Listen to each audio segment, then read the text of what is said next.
Assalamualaikum warahmatullahi wabarakatuh. Perkenalkan, nama saya Muhammad Ilham Fahmi, NIM 933603019, mahasiswa Prodi Tasawuf dan Psikoterapi YIN Kediri. Di sini saya akan menjelaskan serta menguraikan beberapa perbedaan antara pemikiran dari tiga tokoh tasawuf, yang dimana pemikiran mereka ini hampir mempunyai kesamaan, yang menjelaskan tentang persatuan antara manusia dengan Tuhan.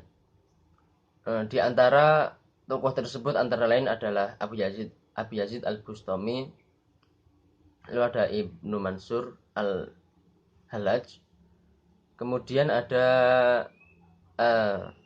Ibnu Al-Arabi. Nah, agar kita tahu perbedaan dari ketiga pemikiran tokoh tersebut, di sini saya akan menjelaskan satu persatu masing-masing pemikiran dari beberapa tokoh tersebut. Pertama-tama di sini saya akan menjelaskan pemikiran tasawuf Abu Yazid Al-Bustami, yaitu Al-Ittihad. Al-Ittihad ini mengajarkan persatuan antara Tuhan dengan hamba yang sudah mencapai kesucian. Sehingga seorang sufi yang berada pada tingkat Al-Ittihad ini merasa bahwa dirinya ini telah bersatu dengan Tuhan. Satu tingkatan yang menunjukkan bahwa yang mencintai dan yang dicintai telah menjadi satu, sehingga salah satu dari mereka dapat memanggil yang satu lagi dengan kata-kata, "Hai aku." Al-Ittihad dicapai dengan melalui fana dan baqo. Fana merupakan hancurnya perasaan, kesadaran akan adanya tubuh kasar manusia, sehingga yang tersisa adalah manusia secara rohani. Untuk itu, sebelum memasuki tahap fana, seorang sufi harus memperhatikan 4 hal, yaitu al-syukur, yaitu keadaan antara cinta dengan fana. Kemudian al-syatohat adalah ungkapan-ungkapan aneh yang dikeluarkan oleh sufi. Lalu zawal al-hujab adalah keadaan sufi yang tidak menginginkan lagi sesuatu kecuali Allah. Kemudian ada gulbat al-syuhud, keadaan seorang sufi baik dari segi perasaan, kesadaran, dan penyaksian sampai kepada puncak fana. Lalu dia lupa dirinya dan tidak ada selain Allah. Sedangkan baqo mempunyai arti tetap, terus hidup, atau tetap bertahan. Yang berarti bahwa baqo ini adalah sifat yang selalu mengiringi proses fana. Selanjutnya saya akan menjelaskan pemikiran Al-Hallaj, yaitu hulul. Hulul artinya adalah Tuhan mengambil tempat di dalam tubuh manusia tertentu, yaitu manusia yang telah dapat melenyapkan sifat-sifatnya melalui fana. Fana sendiri bagi Al-Hallaj mengandung beberapa tingkatan, yaitu tingkat menfanakan semua pikiran, tajrid, takli, hayalan, perasaan, dan perbuatan hingga tersimpul sendiri, mata hanya kepada Allah, dan tingkat menghilangkan semua kekuatan pikiran dan kesadaran. Dari tingkat fana dilanjutkan ke tingkat fana al-fana, yaitu peleburan wujud jati diri manusia, benar-benar melebur ke Tuhan, sifat ketuhanan, melarut pada hulul hingga yang disadarinya hanyalah Tuhan yang Maha Esa, Allah Subhanahu wa taala. Jadi benar-benar yang ada di dalam kesadarannya, dalam pikirannya, dalam penglihatannya itu hanya Allah Subhanahu wa taala. Selanjutnya ada pemikiran Ibnu Arabi, yaitu wahdatul wujud. Secara sederhana, wahdatul wujud ini adalah konsep yang menyatakan bahwa segala sesuatu di alam raya ini adalah memiliki satu hakikat wujud, yaitu wujud Khalik, sang pencipta. Menurut Ibnu Arabi, pada hakikatnya wujud makhluk adalah merupakan wujud dari Khalik itu sendiri. Karena wujud Khalik itu telah menyatu dengan segala wujud lainnya, wujud yang ada di alam raya juga khususnya. Di sini wujud Khalik termanifestasi di dalam segala wujud yang ada di alam raya.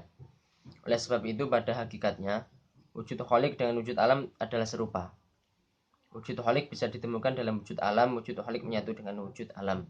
Nah, pemikiran Ibnu Arabi ini juga mendapat banyak perlawanan, banyak pertentangan dari para ulama, khususnya ulama ahli fikih, karena dianggap sesat menyamakan Tuhan dengan penciptaannya, yaitu alam raya sendiri. Pemikiran ini hampir sama dengan panteisme yang menyatakan bahwa Tuhan itu memiliki wujudnya sama. Tuhan memiliki keserupaan dengan alam raya. Padahal alam raya ini kan juga penciptaannya. Menurut Ibnu Arabi, alam semesta tidak tercipta dari ketiadaan karena wujud alam semesta sudah ada dalam wujud Tuhan, dan Tuhan tidak mungkin memiliki permulaan. Ibnu Arabi pun menyatakan bahwa tujuan utama manusia adalah penyatuan dengan Sang Khalik. Penyatuan ini memungkinkan karena tidak ada perbedaan antara abid yang menyembah dan ma'bud yang disembah. Dari penjelasan yang sudah saya sampaikan, intinya pemikiran dari tiga tokoh tadi itu mempunyai kesamaan, yaitu persatuan antara manusia dengan Tuhannya, makhluk dengan Tuhannya. Hanya saja mungkin tetap mempunyai perbedaan yang menonjol. Nah, kalau Abu Yazid Al-Bustami ini seseorang yang sudah mencapai tingkat al-ittihad, sudah mampu mensucikan dirinya, maka dia akan merasa bahwa dirinya sudah menyatu dengan Tuhan. Sedangkan pemikiran al-halal tentang hulul tadi, Tuhan itu menempati tubuh manusia.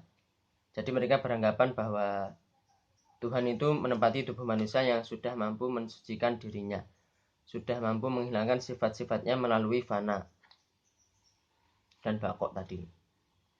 Lalu pemikiran Ibnu Arabi tentang wahdatul wujud, bahwa segala yang ada di alam raya ini sejatinya pada hakikatnya tetap mempunyai atau memiliki sifat-sifat kholik.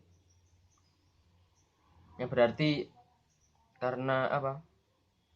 Kholik itu kan tidak mempunyai permulaan. Jadi mereka beranggapan bahwa dunia ini juga tidak memiliki permulaan. Seperti hanya manusia juga menurut Ibnu Arabi itu juga mempunyai sifat-sifat kholik. Jadi tujuan utama manusia adalah kembali kepada Sang Kholik untuk melakukan proses, menjalani proses sehingga tahap penyatuan antara makhluk dengan Tuhannya tadi. Mungkin itu saja sedikit yang dapat saya sampaikan mengenai pemikiran-pemikiran tokoh tasawuf. Apabila ada salah kata atau salah ucap, saya mohon maaf karena saya juga masih belajar.